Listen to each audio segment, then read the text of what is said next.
Hey, what's up, everybody? We're here at CRS 2018, and I'm here with Macy Martin. How are you? I'm so good. How about you? Doing well. I love that we've been laughing already, you guys. We're already sharing stories and having fun. Yeah. but we're here to talk about music. We're here to talk about your career. So tell me what's going on. I love Broke Down. Thank you. I love it. I was watching the video yesterday. Thank you. Absolutely love it. And I want to know what got you started in your career. What made you decide that this was the path that you wanted to take?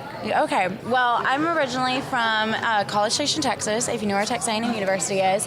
And I love to sing. I grew up in a family of mostly doctors and lawyers. And so, of course, when you're 12 years old and everybody wants to know what you want to do when you grow up, I was just like, I guess I'll be a doctor, whatever. And so that was the plan, though. Like, once I said it out loud, it was like, okay, that is what I'm going to do, like guns a-blazing, got to make these grades and get into these schools and all these things. And then when I turned 13, there was a very random and not even a big opportunity at all. Just like there was this little tiny general store, because we live out in the country, me and my parents do. And there was this little tiny general store down the road from us. And this family had come in and redone it and had made it also a burger joint, a family burger joint. And so they would do live music every Tuesday and Thursday. And they heard that there was this little girl that lived down the road that just liked to sing.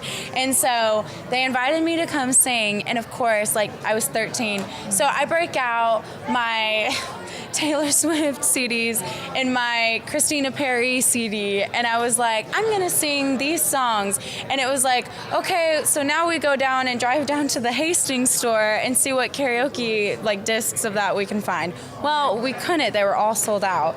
So this is so bad, but we go to our local audio video store and have them strip the CD, the vocals as much as they can, because they're encrypted. So there's ghosts of Taylor Swift and Christina Perri all throughout the CD.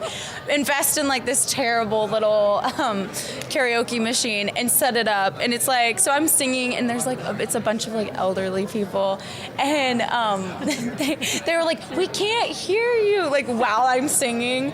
And so we sat there, and because all you could hear was the womp womp of the other voices that they couldn't strip off. But there was this little elderly man in the audience, and he was so sweet, and he was like, you know what, I want to help get you some real karaoke CDs and stuff. And I just kept singing there. But he had a friend who, her late husband was a publisher, and he hadn't had any huge hits or anything, but it was original material. Right. And so she came up and she said, I have all this new material that has never been heard that I would just love to rehear my husband's work come back to life if you would like to record it. So long story short, we recorded it in Dallas. It was nothing crazy, but the producer there that we worked with, that just was someone that the studio hired, because we didn't know what we were doing. And I was just like, oh, this is cool, experience, bucket list, check off the list.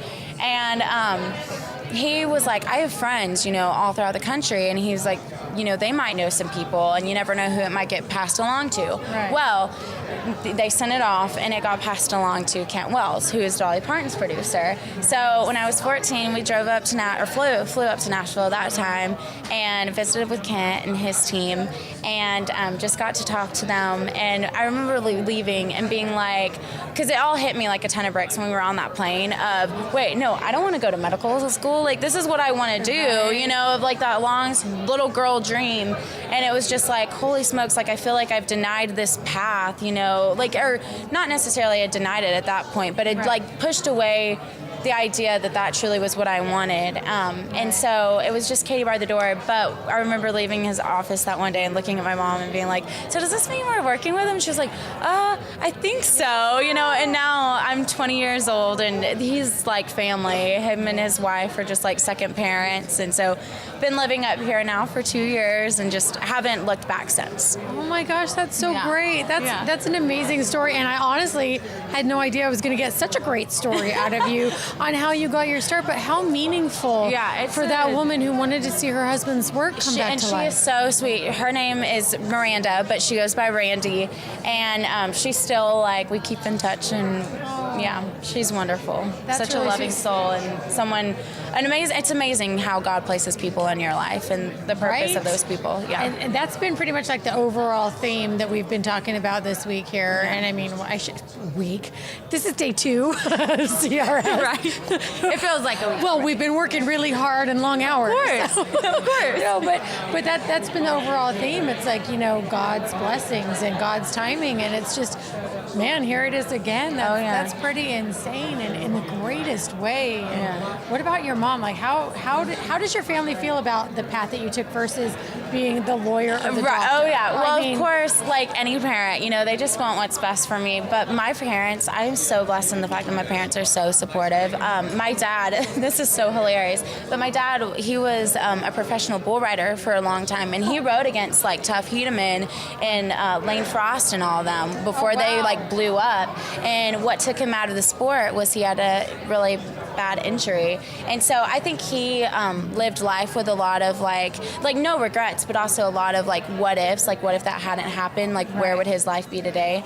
And so in that fact, like he is so supportive in that realm. And then my mother, of course, like any great, fantastic mother, just wants what their child wants. And she is so supportive, and both my parents are just so hardworking. And to have that work ethic also instilled in me, and realizing that when we first came up here and even pursuing this whole journey, it was never like a star I had, I just want to be famous. It's like, this is a business, and like me myself, like I am the business, and like the company and all these things. And so understanding that and having people immediately close in my life that instilled those values in me as a young little girl, but also continuing to keep that in line and also encourage me that is still what it is.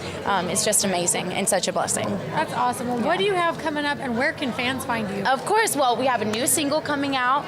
It's called Take It Now. It's coming out March 2nd, so stay tuned. Of course, on all the social media, we'll start doing all the cryptic little, hints and stuff. And so just stay tuned for that, all at Macy Martin Music.